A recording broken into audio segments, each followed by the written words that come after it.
Afghans are giving their hungry children medicines to sedate them, others have sold their daughters and organs to survive. In the second winter since the Taliban took over and foreign funds were frozen, millions are a step away from famine. Our children keep crying, and they don't sleep. We have no food, Abdul Wahab said. So we go to the pharmacy, get tablets, and give them to our children so that they feel drowsy. He lives just outside Herat, the country's third largest city, in a settlement of thousands of little mud houses that has grown over decades, filled with people displaced and battered by war and natural disasters. Abdul is among a group of nearly a dozen men who gathered around us. We asked, how many were giving drugs to their children to sedate them. A lot of us, all of us, they replied. Ghulam has wrought felt in the pocket of his tunic and pulled out a strip of tablets. They were alprazolam, tranquilizers usually prescribed to treat anxiety disorders. Ghulam has 6 children, the youngest a year old. I even give it to him, he said. Others showed us strips of escitalopram and sertraline tablets they said they were giving their children. They are usually prescribed to treat depression and anxiety. Doctors say that when given to young children who do not get adequate nutrition, drugs such as these can cause liver damage, along with a host of other problems like chronic fatigue, sleep and behavior disorders. At a local pharmacy, we found that you can buy 5 tablets of the drugs being used for 10 Afghanis, about 10 US cents, or the price of a piece of bread. Most families we met were sharing a few pieces of bread between them each day. One woman told us they ate dry bread in the morning, and at night they dipped it in water to make it moist. The UN has said a humanitarian catastrophe is now unfolding in Afghanistan. A majority of the men in the area outside Herat work as daily wage laborers. They have been leading difficult lives for years.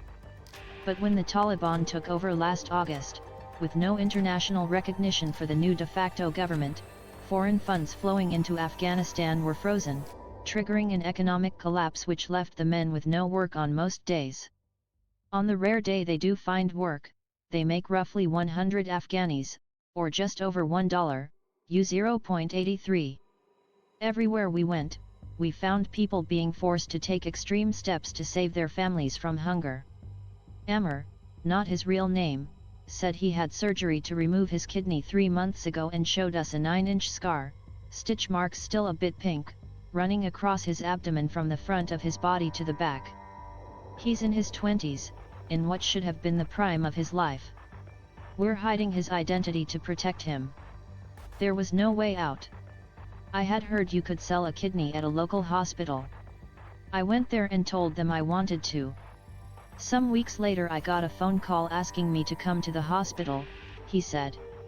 They did some tests, then they injected me with something that made me unconscious. I was scared but I had no option. Amr was paid about 270,000 Afghanis, $3,100, for it, most of which went into repaying money he had borrowed to buy food for his family. If we eat one night, we don't the next. After selling my kidney, I feel like I'm half a person. I feel hopeless. If life continues like this, I feel I might die, he said. Selling organs for money is not unheard of in Afghanistan. It used to happen even before the Taliban takeover.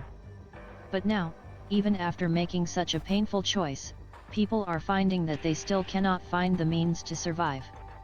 In a bare, cold home we met a young mother who said she sold her kidney 7 months ago. They also had to repay debt, money they had borrowed to buy a flock of sheep. The animals died in a flood a few years ago and they lost their means of earning a living. The 240,000 Afghanis, $2,700, she got for the kidney are not enough. Now we are being forced to sell our 2-year-old daughter. The people we have borrowed from harass us every day, saying give us your daughter if you can't repay us, she said. I feel so ashamed of our situation. Sometimes I feel it's better to die than to live like this, her husband said. Over and over again, we heard of people selling their daughters. I sold my 5-year-old daughter for 100,000 Afghanis, Nizamuddin said. That's less than half what a kidney goes for, according to what we found on the ground. He bit his lip, and his eyes welled up. The dignity that people here led their lives with has been broken by hunger. We understand it's against Islamic laws, and that we're putting our children's lives in danger, but there's no other way, Abdul Ghaffar, one of the heads of the community, said. In one home we met 4-year-old Natia, a cheerful little girl who made funny faces as she played with her 18-month-old brother Shamshullah. We have no money to buy food, so I announced at the local mosque that I want to sell my daughter, her father Hazratullah said. Natia has been sold to be married to a boy from a family in the southern province of Kandahar. At 14, she will be sent away. So far Hazratullah has received 2 payments for her. I used most of it to buy food, and some for medicine for my younger son.